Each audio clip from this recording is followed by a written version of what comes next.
What I've created here is a program that takes input in a Python shell and displays it on a 7-segment display, the code for which is right here.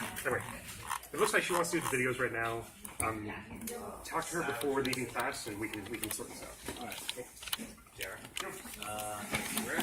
We're trying to play it again and like get the file, man. Yeah.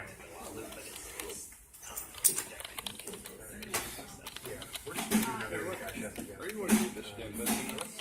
Are you going to need this? Am I going to need it? Yeah.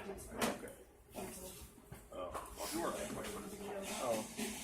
I just need to fix this so I can go in. Somehow I'm in the wrong place. I gotta fix it. Yeah, I don't know what it's for. Say it. Commit to your thing and then have a final code on. Because I changed a few things. Yeah, I don't know what that's about.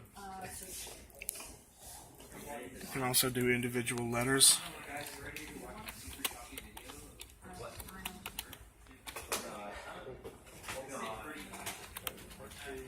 Since there's no K in the 7-segment display alphabet, I had to make my own. The dot is wired.